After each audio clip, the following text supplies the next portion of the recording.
스코틀랜드의 매력적인 도시 던디.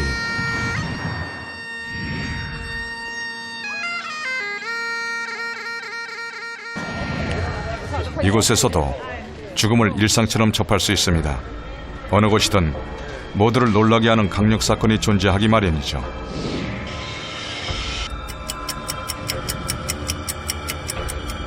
오랜 시간이 지나도 해결되지 않는 미제 사건을 영국에서는 콜드 케이스라고 부릅니다.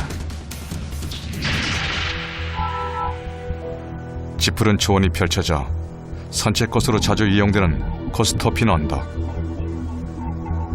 2013년 6월 이곳에 조용하던 일상이 깨집니다.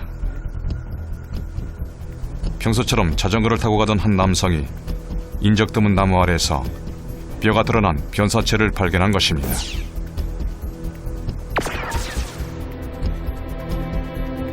시신은 사람인지 분간하기 어려울 정도로 잔인하게 훼손된 상태였습니다. Do you think this is a human skull? The photograph got sent to us on our service and we went, yes, that's a human skull. You need to do a proper recovery. 백고라가 진행된 뼈는 말이 없었습니다. 경찰은 희생자가 누구인지 단서를 찾는 데 주력했지만 실패했습니다. 물론 살인자도 잡히지 않았습니다.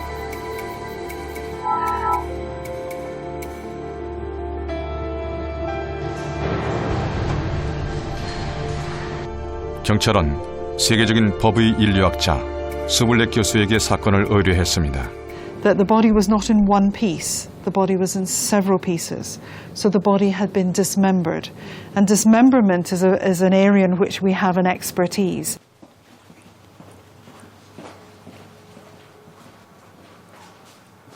스블렉 교수는 죽음에서 삶을 봅니다. 어린 시절 정육점에서 일한 경험으로 의대에 진학을 했고 졸업 후에는 영국 외무성에 소속돼 이라크와 코소보 등 학살 현장이나 전쟁터, 재난재해 현장에서 희생자들의 신원을 확인했습니다. 죽은 사람의 뼈를 접하는 일을 하고 싶어하는 사람은 별로 없을 것입니다. 하지만 스블렉 교수는 운명이었다고 말합니다. 지금도 영국 국립범죄기관과 협력해 매년 400건 이상의 사건 수사를 도우며 뼈가 말해주는 이야기를 듣습니다. So there's everything so precise and clinical in a butcher shop that when you put your knife into a certain part, you know what you're going to cut out, you know what the bone's going to look like. There's a certainty. And I like the clinical precision of knowing what was expected and what we could do. And that's exactly what happens in the mortuary and in the dissecting room. So I didn't choose to necessarily go into that field, but having found myself in the field, I loved it. And I just felt this is home. This is where I belong. Okay. 스블렉 교수는 법의 인류학자입니다. 법의학자와 마찬가지로 사건 현장에서 일하지만 낯선 이름입니다.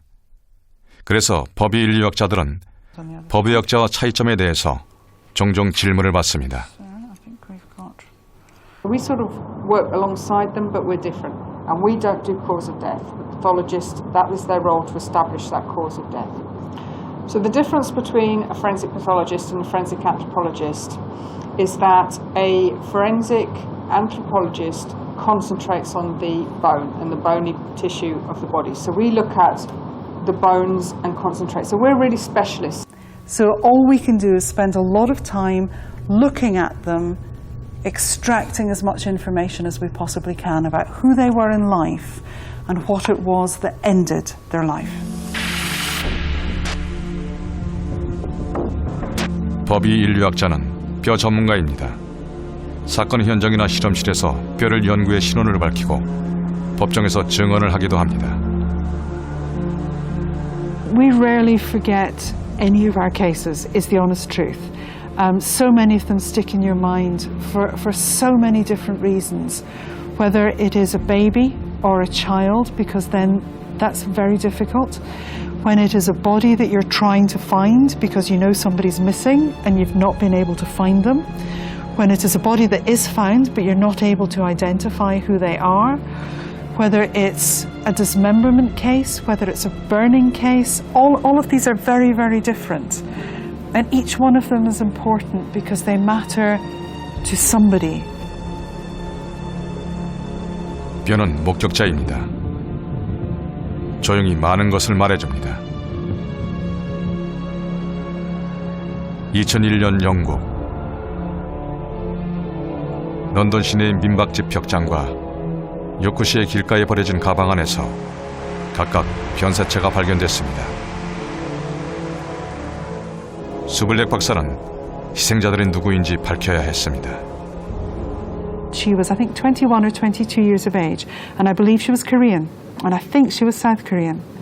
And she had been studying in France with her colleague, her friend. And they had come over to the UK to be tourists, and they had a landlord. And the landlord had tortured them, and he had tortured them until they released the number for their bank account so that he could clear out their bank account. And then he murdered them. 미제로 남을 뻔했던 사건. 그런데 뼈를 분석해 희생자들이 20대 중반의 아시아계 여성이라는 사실이 드러났고 수사를 통해 살인범으로 밝혀진 민박집 주인은 무기징역을 선고받았습니다. 억울하게 죽은 희생자를 대신해 진실을 말해준 것은 말이 없는 뼈였습니다.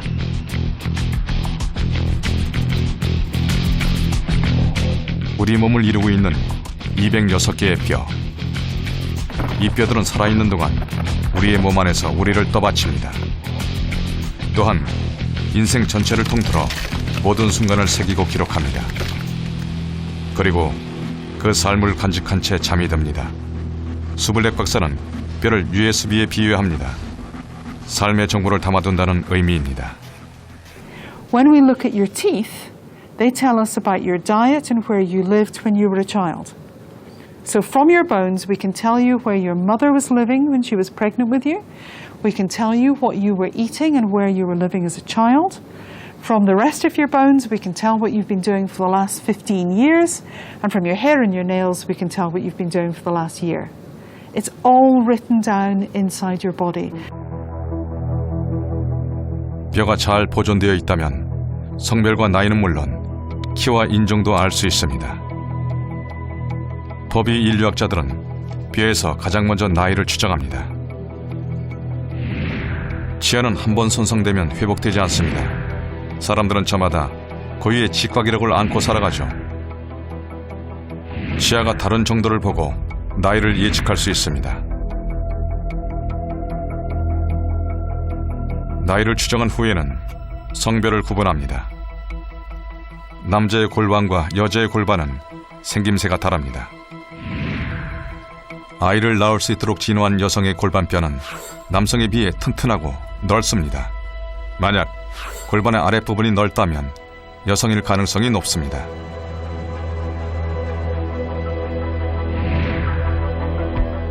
얼굴은 인간의 몸에서 가장 환경의 영향을 덜 받는 부위죠. 인종을 구분할 때 머리뼈를 많이 이용하는 이유입니다. 유럽인은 머리뼈가 긴 것이 특징이고 아시아인은 광대뼈가 양옆으로 넓고 돌출된 것이 전형적인 특징입니다. 또한 비강이라고 불리는 코 속의 공간도 다릅니다. 삼각형 모양이면 유럽인, 타원형이면 아시아인일 가능성이 크죠. 키는 팔다리뼈의 길이와 비례합니다. 대체로 허벅지 다리뼈의 길이에 상관계수를 곱하면 신장을 가늠할 수 있습니다. 태어날 때 여러 개의 작은 조각들로 존재하는 뼈는 성장하면서 하나로 붙습니다. 뼈로 나이를 추정할 수 있는 이유입니다.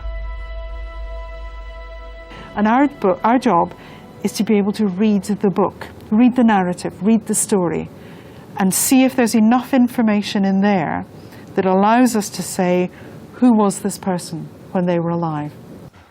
만약 범죄 사건에 연루되어 있는 경우라면 뼈를 분석해서 마지막 순간 사망한 원인을 알아낼 수도 있습니다. So this is a bullet entry. So that's the point where the bullet went in, and this is the point where the bullet came out. So we have an entry wound and an exit wound, and that allows us to identify what the trajectory is. So it's come in here, and it's come out here. The entry wound, you can see, is much cleaner and much smaller, and the exit wound is much bigger and much messier because of the force of the bullet coming out, of the explosion as it comes out through the bone. This is a machete wound. So this is a sharp force trauma. You can see where the blade would have been, which is in the middle, and it's caused the fracturing around either side. Now that wouldn't have killed him. Probably what they did with the machete afterwards is probably what killed him. 2013년 6월 스코틀랜드 코스터핀 언덕에 묻혀 있다가 발견된 뼈에도 희생자의 삶의 단서가 남아 있었습니다.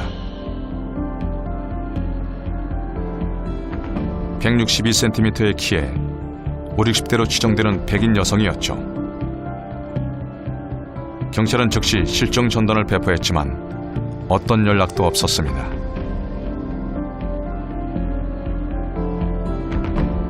이제 남은 방법은 한 가지, 얼굴을 복원하는 것이었습니다.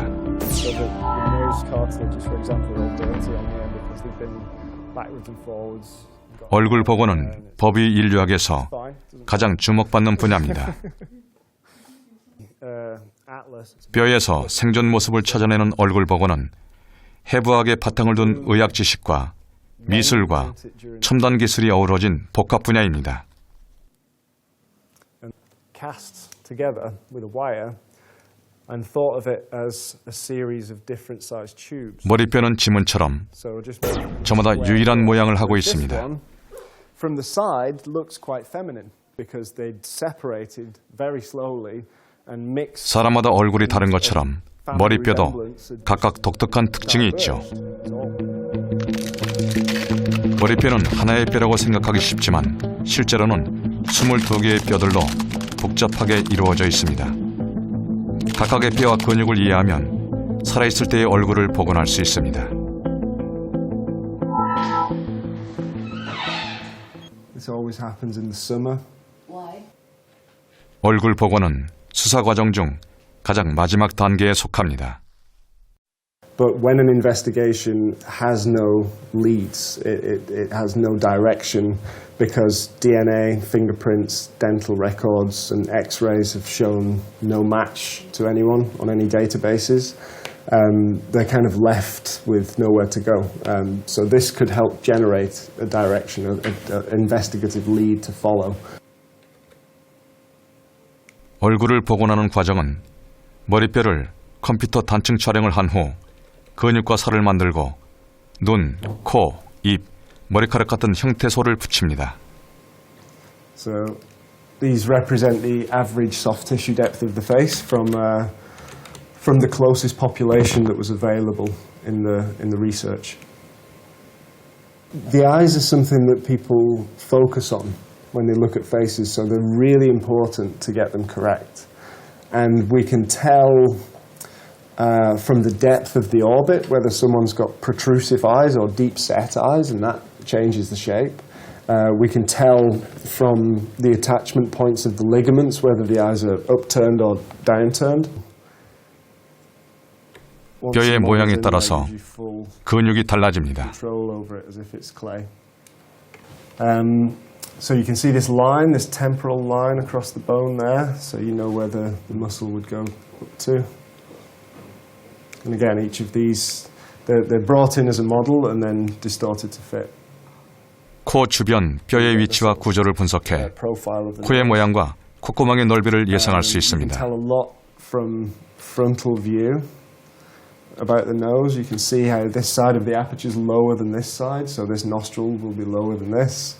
You can tell the width by the width of the aperture. So DNA 분석을 통해 얻은 정보로 피부톤과 머리카락 등 특징적인 부분들을 조절하면 비로소 얼굴이 완성됩니다. It's a bit like meeting somebody. because you've not really had any control over what they look like up until that end point. So, you know, sometimes it's kind of a surprise that they look a certain way when you finish. And I've never felt that from any other form of artistry or portraiture, that you don't know how it's going to look until it's finished. Like, you don't know who that's going to look like until it's finished. 미제 사건으로 남을 뻔한 코스터핀 언덕 살인 사건도 결국 얼굴 복원으로 진실이 드러났습니다.